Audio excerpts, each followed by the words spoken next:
Welcome to Brain Strength, where this average jabroni decides to teach you a thing or two about sports psychology, and maybe along the way I'll do a couple athletic things and show you how it's actually used in practice. And I am your host, RJ Lynch, mental performance consultant, the master's in sports psychology. Now, in this episode of Brain Strength, we are going to be focusing in on one of my favorite topics, mindfulness. So, mindfulness. Before I get into it, I first want to talk about kind of where our normal brain is and some theories and ideas of what the brain is usually like. So, what most people's mind, especially over here in the West, we kind of live in what Buddha once called a monkey mind. Now, he described the monkey mind as being filled with drunken monkeys that jump around, screech, chatter, and carry on endlessly. Kind of like most bars on a Saturday night, especially a college town, or 2-year-old birthday parties. Very similar. So take that energy, and that's your mind most of the time. Everything's just going all over the place, jumping from one thing to the next, just causing chaos and making your life miserable. And if you've been a human, like ever, you've probably had this experience where your brain is just causing you issues. It's the unfortunate state that most of us live in. We're just used to or taught to always being forced to go on to the next thing, think like, oh, I gotta do this. And meanwhile, we're just trying to live our life like, whoa, slow down. And life doesn't slow down. So we're kind of stuck there. Like I said, this is especially prevalent in the West because that's just how capitalism works. You kind of have to keep going if you don't want to end up homeless, begging for quarters, getting the cheapest alcohol you can find, drawing your sorrows away. If you want to live your life, you gotta usually hustle a lot for it. And this has caused a lot of stress, a lot of monkeyness in our brains. But one thing I've noticed is monkeys are terrible at sports. They have no coordination. They're good climbers. They do darts all right, especially if the darts are poop. They're pretty accurate with that. But if you watch a monkey try to dribble a basketball, it's not really pretty. So that's not where you want to be if you're an athlete. You don't want to be the clumsy monkey dribbling up and down the court. You want to actually be efficient, like Air Bud at least. So now you know a little bit more about the monkey brain. Let's talk about the mindful brain. Mindfulness, by definition, is a skill. It's something that a lot of people think of like, oh, Eastern monks over here in a temple just sitting and meditating away, going, um. And while that is a part of it, while you do have that as one form of mindfulness, that's not the only kind of mindfulness there is. Because it's just something that's innately in you. It's that skill that just allows you to be aware, be in the present moment fully, and also not judge what's going on. It's about the idea of being right here, right now, doing what I need to in this moment. The perfect example I like to use is if you're working from monkey brain, if you're at a basketball game, football, volleyball, even a track meet, if a judge makes a bad call, like, hey, my toe did not scratch that board, or that I didn't hit that person on the layup, or maybe they hit me, then the monkeys all screaming, ooh, eyeing over in the corner, like, come on, what's going on? Meanwhile, the rest of the teams are running down the court, or everybody else is going to do something, and you just kind of get left behind looking like kind of a sad monkey. Got the big eyes, the saucery, like, what did I do? And then coach pulls you out, and then you're really just a depressed monkey. No one wants to be a depressed monkey. The mindful athlete, on the other hand, they're the one that takes the bad call, takes a deep breath, understands that the ref, the judge, whoever it is a human being, and that they can't change that call. No matter how much they argue or monkey around, it's not suddenly going to get reversed and change their way. So the mindful athlete says, I'm going to go focus on the next. I'm going to transition to defense. I'm going to transition into whatever my coach said I needed to fix on that jump. I'm going to focus on that rather than, oh, I scratched by apparently an inch or so. That's where the mindful athlete goes. Now, taking this into some examples that might be more well known, because once again, like I said, most people see mindfulness, they think of the monk. They think of this peace, this calm, this centerness.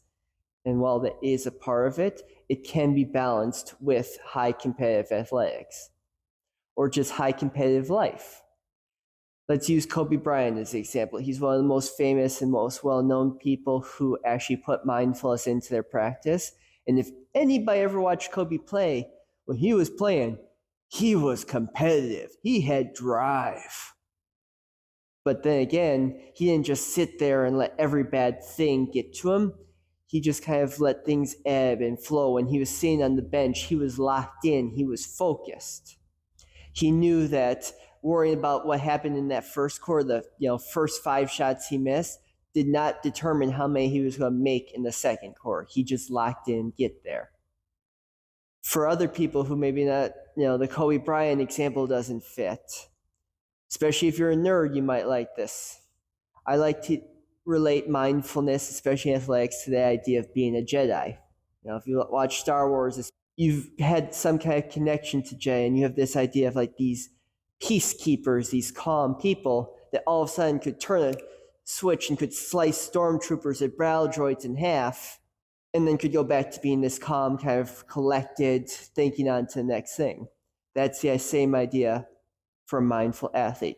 You spend some time meditating or doing some breathing. Things happen, you act out of, a space, a separation, and then you go back to being calm. That's kind of that ebb and flow. Now, a little bit more on the scientific side of things, because research studies don't support the idea that if you're a mindful athlete, you're a Jedi, which is dumb.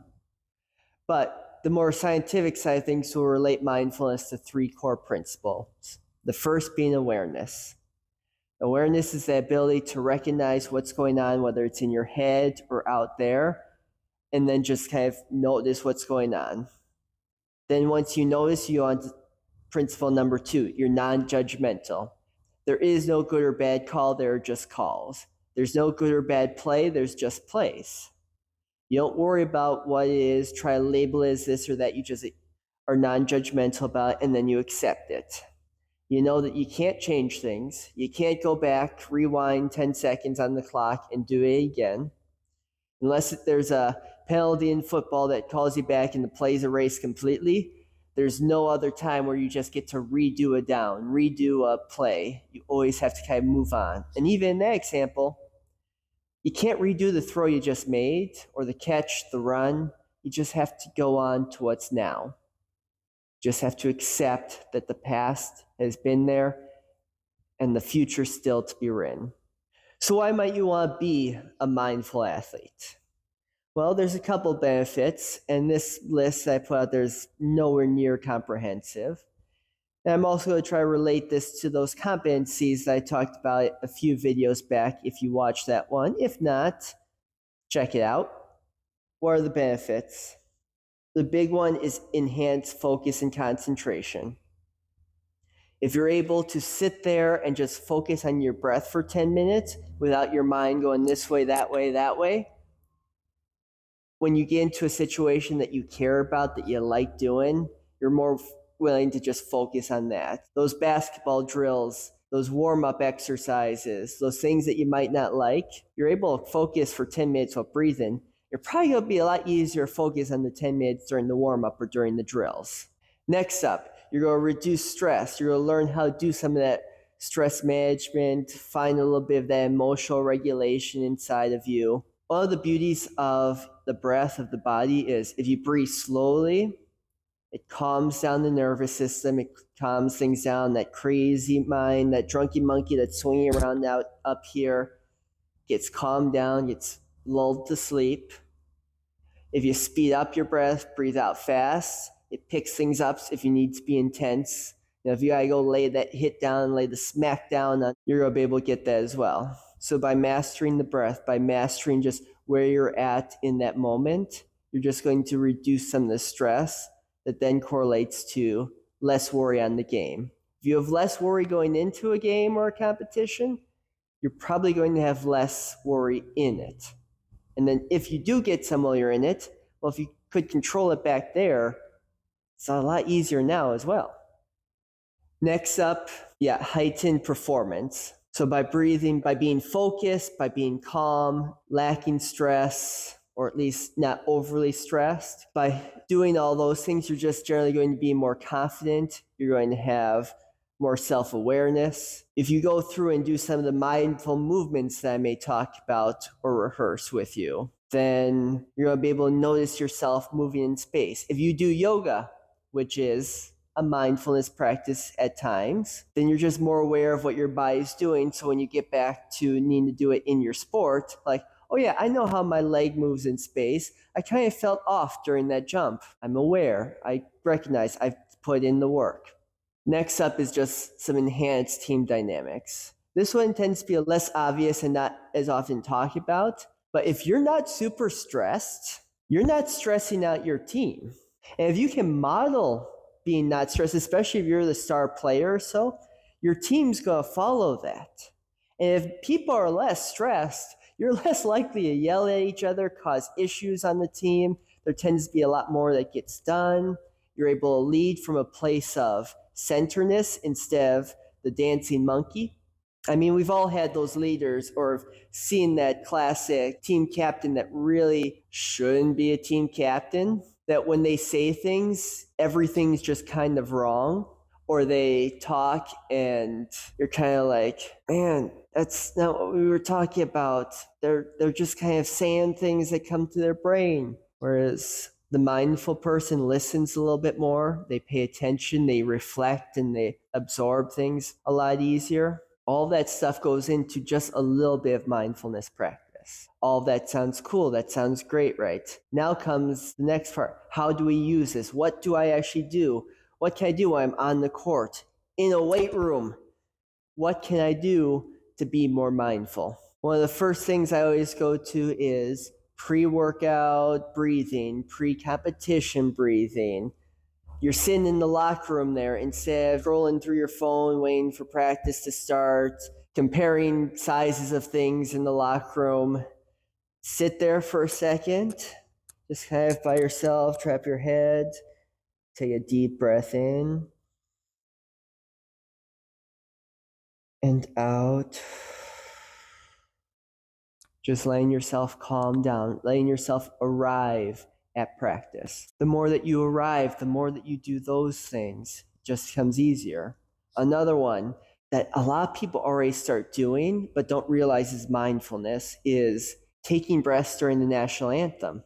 Almost all sports in the US play a national anthem before the game, and most athletes during that time are just kind of expected to stand around and listen. That's the perfect time, whether you're grasping your teammate's hand or just standing there, your hand over your heart, behind your back, in front of you, just eyes closed, just really focused breathing, listening. Hopefully you've got someone with a beautiful voice singing for you. Even if you have someone with a horrible voice singing, that's just more time to practice the idea of keeping yourself calm and inside instead of worrying about whatever dying animal singing the national anthem this time. Next one I like to go to is mindful sport, mindful walks. So something that a lot of us can do at times, especially in sport, is kind of walk around. If you're walking to the bench, you're in a weight room, you can really just focus on each step that you take. Just breathing, feeling the sensations in your feet, feeling how it is to just move around, focusing there instead of whatever chaos is going on. You have a bad rep, you have something that goes wrong. If you're a track athlete waiting for your next event, a jumper, had a bad first jump, now you're going on to the next ones. How do you refocus? Take that walk, take a few breaths, relax, feeling your feet at that time. You can also do it with a sport. This can apply to whether you're in a weight room or on the court, but most of us have an implement of some kind. And if you don't, just do the walking or the breathing. But we might have a barbell if we're in a weight room or if we're a weightlifter. We might have a basketball, baseball bat, softball bat, whatever it is. Using the touch, the feeling of this, really kind of just gripping it, feeling with my hands as I breathe for a second, like drawing my attention to what I'm holding, the ball that I'm bouncing, the baseball bat in my hand.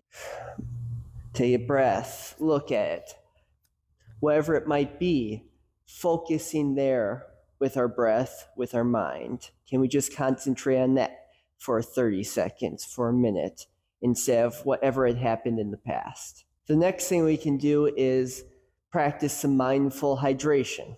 Now, most of the time, we kind of by necessity have to just chug as fast as we can, or we get water squirting in our face by the athletic trainer and we're just kind of forced to do that.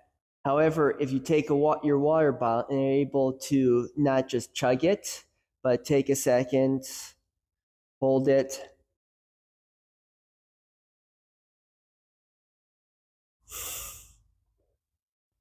and just let that sip of water hang in your mouth for a moment. Can you just let it sit? Can you really taste it, feel it, really hydrating the dryness in your mouth? That's another way you can take into practice. Get done with a lift, get done with a set. Take a moment to just drink your water, let it sit there, really feel it instead of just chug, chug, chug. When you're at home replenishing by eating your protein, by eating your food, can you slow down instead of just slamming down that dinner that took you an hour to make in 5 minutes? Can you make it last 10, 15 minutes, enjoying each bite? That's how you can add a little bit more mindfulness in your day. And then lastly is journaling. With journaling, you can have a booklet, you can have something, but the main idea is just to reflect on what went well. What did I like about how things did?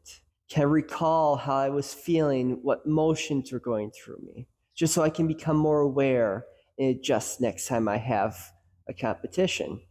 Hopefully this works and I know how to edit, but next to me here, you should see an example of something I've done on one of my programs I've made. In it, you'll see that after everybody's gone through their lift, they have a little bit of time to journal, kind of check, how am I doing? Where's my life at? How'd things go? Just reflecting. Those moments where we just slow down gives our brain more time to actually be here and then let go of whatever happened. If you write something down, it sticks with you for less time than if you just kind of let it fester for 2 hours. If you have a crappy lift where you fail your back squat weight 3 times in a row, and you just take that with you, you're more likely to sit there for the next couple hours. Why did I fail that? Why? It was supposed to be so light today. I shouldn't have failed things. I should have been fine. If that happens, it just festers, it just sits, comes like a sore in your brain. If you write it down and really reflect, like, failed 3 of my squats today. As I went through it, my legs felt tired, didn't have a lot of push to it. Did feel like I was in good positions, just didn't get the weight up. By having those moments to reflect and say those things, write it down, it doesn't fester the same. Hopefully a couple of those things might help. You can take it with you.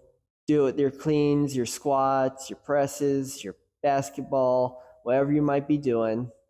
But that's all I really have today for mindfulness. So until next time, if there's anything I said that found offensive, I hope you can forgive me. And if you say anything that's offensive in my comment section, know I'm going to forgive you.